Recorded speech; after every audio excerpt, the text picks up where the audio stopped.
श्री गणेशाय नमः। अर्थ हर तालिकागत कथा सुनी जो इस तरह है, जिसके दिव्य वेश राशि पर मंदार आग के पुष्प की माला शोभा देती है, जिसे भगवान चंद्रशेखर के कंठों में मुंडों की माला ये पड़ी हुई, जो माता पार्वती दिव्य वस्त्रों से भगवान शंकर दिगंबर वेश धारण किए हैं, उन दोनों भगवती तथा शंकर को नमस्कार करती हूँ।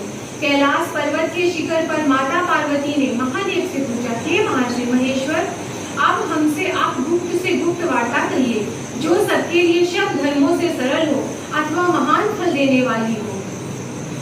हे नाथ, अब आप हमसे भली भांति प्रसन्न होकर आप मेरे सम्मुख प्रकट कीजिए।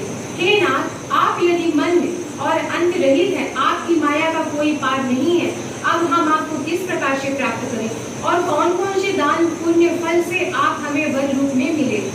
तब महादेव जी बोले, हे देवी सुनो, मैं उस व्रत को कहता हूँ जो परम गुप्त है। हे सर्वेश्वर है, जैसे तारा गणों में चंद्रमा, ग्रहों में सूर्य, वर्णों में ब्राह्मण और देवताओं में गंगा, पुराणों में महाभारत, वेदों में शाम, इंद्रियों में मन श्रेष्ठ है, वैसे पुराण वेद में इसका वर्णन आया है, जिसके प्रभाव से तुमको मेरा आश्रय प्राप्त हुआ है। हे प्रिय, यही मैं तुमसे वर्णन करता हूँ।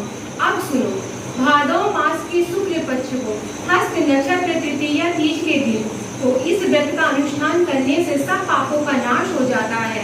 हे देवी सुनो, तुमने पहले हिमालय पर्वत पर इस व्रत को किया था, जो मैं सुनाता हूँ। पार्वती जी बोली, प्रभु, इस व्रत को मैंने किस लिए किया था, वह सुनने की इच्छा है, सो कहिए। शंकर जी बोले, आर्यवर्त में हिमाचल नामक एक पर्वत है, जहाँ अनेक प्रकार की भूमि अनेक प्रकार के वृक्षों से सुशोभित है, जिन पर अनेक प्रकार के पक्षीगण रहते हैं, अनेक प्रकार की मृग आदि जहाँ विचरण करते हैं, जहाँ देवता गंधर्वों सहित किन्नर आदि सिद्धजन रहते हैं, गंधर्व गण प्रसन्नता पूर्वक गान गा करते हैं, पहाड़ों की शिखर कंचन मणि वैद्यव आदि से सुशोभित रहते हैं, वह गिरिराज आकाश को अपना मित्र जानकर अपने शिखर रूपी हाथ से छूता रहता है, जो सदैव बर्फ से ढका हुआ गंगा जी की कलकल ध्वनि से शब्दमय रहते हैं। हे गिरिजे, तुमने बाल्यकाल में इसी स्थान पर तप किया था, 12 साल नीचे को मुख करके धूमपान किया, तब फिर 64 वर्ष तुमने बेल के पत्ते भोजन करके ही तप किए। माघ के महीने में जल में रहकर, वैशाख में अग्नि में प्रवेश कर तप किया, श्रावण के महीने में बाहर खुले निवास कर अन्य जल त्याग कर तप करती रही। तुम्हारे कष्ट को देखकर तुम्हारे पिता को चिंता हुई, वे चिंतातुर होकर सोचने लगे कि मैं इस कन्या को किसके साथ वरण करूं। तब इस अवसर पर देव योग से ब्रह्मा जी के पुत्र देवर्षि नारद जी वहां आए। देवर्षि नारद जी, तुमको शैलपुत्री को देखा तो तुम्हारे पिता हिमांचल ने देवर्षि को अद्य पद्म आसन देकर सम्मान से बिठाया और कहा, हे मुनीश्वर, आज आपके यहाँ तक आने का आपने आज तक यहाँ आने का कष्ट कैसे किया। आज मेरा अहोभाग्य है कि आपका शुभागमन हुआ, पर हुआ कहिए क्या आज्ञा है। तब नारद जी बोले, हे गिरिराज, मैं विष्णु का भेजा हुआ आया हूँ, तुम मेरी बात सुनो। आप अपनी लड़की को उत्तम वरदान करें। ब्रह्म, इंद्र, शिव आदि देवताओं में विष्णु के समान कोई नहीं, इसीलिए तुम मेरे मत से आप अपनी पुत्री का दान विष्णु भगवान को दे। हिमांचल बोले, यदि भगवान वासुदेव स्वयं ही पुत्री को ग्रहण करना चाहते हैं, तो फिर इस कार्य के लिए ही आपका आगमन हुआ है, तो यह मेरे गौरव की बात है, मैं अवश्य उनको ही दूंगा। हिमांचल की यह कथा सुनते ही देवर्षि नारद जी आकाश में अंतर्ध्यान हो गए और शंख, चक्र, गदा, पद्म एवं पीताम्बरधारी विष्णु के पास जा पहुंचे। नारद जी ने हाथ जोड़कर विष्णु से कहा, हे प्रभु, आपका विवाह कार्य निश्चित हो गया है। यहाँ हिमांचल ने प्रसन्नता पूर्वक कहा, हे पुत्री, मैंने तुमको गरुड़ ध्वज भगवान विष्णु को अर्पण कर दिया है। पिता के वाक्यों को सुनते ही पार्वती जी अपनी सहेली के घर गई और पृथ्वी पर गिरकर अत्यंत दुखी होकर विलाप करने लगी। उनके विलाप करते हुए देखकर सखी बोली, हे चाहती हो मुझे बताओ, मैं अवश्य तुम्हारी इच्छा पूर्ण करूंगी। तब पार्वती जी बोली, हे सखी सुन, मेरी जो मन की अभिलाषा है अब वह मैं सुनाती हूँ। मैं महादेव जी को वरना चाहती हूँ, इसमें संदेह नहीं है। मेरे इस कार्य को पिताजी ने बिगाड़ना चाहा है, इसलिए मैं अपने शरीर का त्याग करूंगी। तब पार्वती के इन वचनों को सुनकर सखी ने कहा, हे देवी, जिस वन को पिताजी ने ना देखा हो तुम वहां चली जाओ। तब हे देवी पार्वती जी, तुम उस अपनी सखी का यह वचन सुनकर ऐसे वन को चली गई। पिता हिमांचल तुमको घर पर ढूंढने लगे और सोचा कि मेरी पुत्री को या तो कोई देव दानव अथवा किन्नर हरण कर ले गया। मैंने नारद जी को यह वचन दिया था कि मैं अपनी पुत्री को गरुड़ ध्वज भगवान के हाथ वरण करूंगा। हाय, अब इस किस तरह पूरा होगा यह सोचकर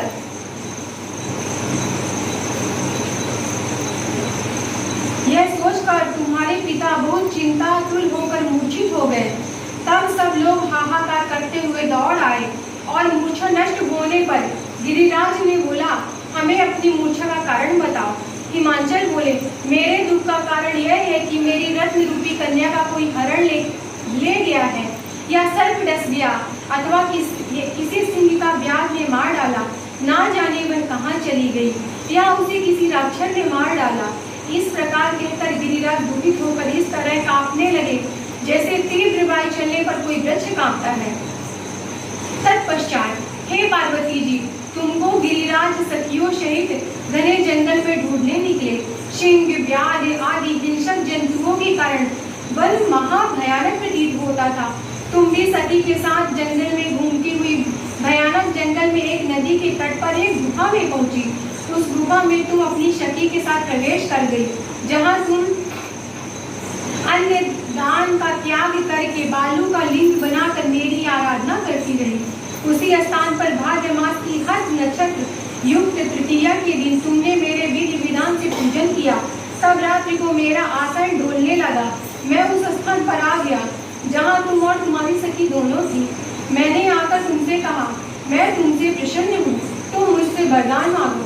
तब तुमने कहा, हे देव, यदि आप प्रसन्न हैं तो आप महादेव जो मेरे पति हो। मैं तथास्तु ऐसा ही होगा, यह कहकर कैलाश पर्वत को चला गया। तुमने प्रभात होते ही उस बालू की प्रतिमा को नदी में विसर्जित कर दिया। हे सुबेर, तुमने यहाँ अपनी सखी सहित व्रत का परायण किया। इतने में हिमवाम भी तुम्हें ढूंढते हुए उसी वन में आ पहुंचे। वह चारों ओर तुम्हें ना देखकर मूर्छित होकर जमीन पर गिर पड़े। उस समय नदी के तट पर 2 कन्याओं को देखा तो वे तुम्हारे पास आ गए, तुम्हें हृदय से लगाकर रोने लगे और बोले, तुम इस सिंह व्याधार युक्त घने जंगल में क्यों चली आई? पार्वती जी बोली, तुमने कहा, हे पिता सुनिए, मैं पहले ही अपना शरीर शंकर जी को समर्पित कर दिया है, किंतु आपने इसके विपरीत कार्य किया, इसलिए मैं वन में चली आई। ऐसा सुनकर हिमवान ने फिर तुमसे कहा कि मैं तुम्हारी इच्छा के विरुद्ध यह कार्य नहीं करूंगा। तब वे तुमको लेकर घर आए और तुम्हारा विवाह हमारे साथ किया। हे प्रिय, उसी व्रत के प्रभाव से तुमको यह मेरा अर्धासन प्राप्त हुआ है। इस व्रतराज को मैं अभी तक किसी के सम्मुख वर्णन नहीं किया है। हे देवी, अब मैं तुमको बताता हूँ, सो मन लगाकर सुनो। इस व्रत का नाम व्रतराज क्यों पड़ा? क्योंकि तुम्हारी सखी हरण करके ले गई थी, इसलिए इस व्रत का हरितालिका नाम पड़ा। पार्वती जी बोली, हे स्वामी, आपने इस व्रतराज का नाम तो बता दिया, किंतु मुझे इसकी विधि एवं फल भी बताइए, जिसके करने से किस फल की प्राप्ति होती है। तब शंकर जी बोले कि स्त्री जाति के अत्युत्तम व्रत की विधि सुनिए। सौभाग्य की इच्छा रखने वाली स्त्री इस व्रत को विधि पूर्वक करे। उसमें केले के खंभों के मंडप बनाकर बंदर वारों से सुशोभित करें। उसमें विविध रंगों से रेशमी वस्त्र की चांदनी तान देवे। फिर चंदन आदि सुगंधित द्रव्यों से लेपन करके इसलिए एकत्र हो संग भेरिकी मृदंग बजावे। विधि पूर्वक मंगलाचार करके गौरा और शंकर स्वर्ण निर्मित प्रतिमा को स्थापित करें। फिर शिव जी व पार्वती जी का गंध, धूप, दीप, पुष्प आदि से विधि सहित पूजन करें। अनेक प्रकार के नैवेद्य मिठाइयों का भोग लगा दे और रात को जागरण करें। नारियल, लौंग, अनार, नारंगी आदि फलों को एकत्रित करके धूप, दीप आदि मंत्रों द्वारा पूजन करें। फिर मंत्रों उच्चारण करें। शिवाय से लेकर यास तक के मंत्रों से मैं प्रार्थना कर। आज प्रार्थना मंत्रण से कल्याण स्वरूप शिव है, मंगल रूप महेश्वरा। हे शिवे, आप हमेशा कामनाओं को देने वाली देवी कल्याण रूपे तुमको नमस्कार है। कल्याण स्वरूप माता पार्वती जी, हम आपको नमस्कार करते हैं और श्री शंकर जी को सदैव नमस्कार करते हैं। ब्रह्मा पापड़ी जगत का पालन करने वाली माता जी, आपको नमस्कार है। हे सिंह वाहिनी, संसारिक भय से व्याकुल हूँ, मेरी रक्षा करें। हे महेश्वरी, मैंने इसी अभिलाषा से आपका पूजन किया। हे पार्वती माता, आप हमारे ऊपर प्रसन्न होकर मुझे और सौभाग्य प्रदान कीजिए। इस प्रकार मंत्रों द्वारा उमा सहित शंकर जी का पूजन करें तथा विधि विधान सहित कथा सुनकर गौ, वस्त्र, आभूषण ब्राह्मणों को दान करें। इस प्रकार से पति तथा पत्नी दोनों को एकाग्रचित होकर पूजन करें। वस्त्र, आभूषण आदि संकल्प द्वारा ब्राह्मण को दक्षिणा दें। हे देवी, इस प्रकार व्रत करने वालों के सभी पाप नष्ट हो जाते हैं। फिर वह 7 जन्म तक राज्य, सुख और भाग्य को भोगती है। जो स्त्री इस तृतीया के दिन अनाहार करती है, व्रत को नहीं करती, वह 7 जन्म तक वैधव एवं विधवा होती है।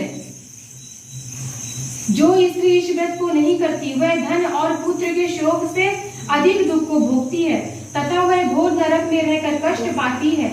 इस दिन अन्नाहार करने वाली शुगरी, फल खाने वाली बानरी तथा जल पीने वाली टिटिगरी, शरबत पीने वाली जोंक, दूध पीने वाली सांपनी, मांस खाने वाली बाघनी, दही खाने वाली बिलारी, मिठाई खाने वाली चींटी, सब चीजें खाने वाली मुर्गी का जन्म पाती हैं। स्त्रियों को परलोक सुधारने के लिए व्रत करना चाहिए। व्रत के दूसरे दिन व्रत का पारायण करें। करने के पश्चात चांदी, सोना, तांबे या कांसे के पात्र में ब्राह्मण को अन्न दान करना चाहिए। इस व्रत को करने वाली स्त्रियां मेरे समान पति को पाती हैं। मृत्यु लोक में पार्वती जैसी रूप को प्राप्त करती हैं। जीवन सांसारिक सुख को भोग कर परलोक में मुक्ति पाती हैं। हजारों अश्वमेध यज्ञों के करने से जो फल प्राप्त होता है, वही मनुष्य का इस कथा के सुनने से मिलता है। हे देवी, मैं तुम्हारे सम्मुख यह सब व्रतों में उत्तम व्रत को वर्णन किया है। इसके करने से मनुष्य के समस्त पापों का नाश हो जाता है। हरितालिका व्रत कथा समाप्त।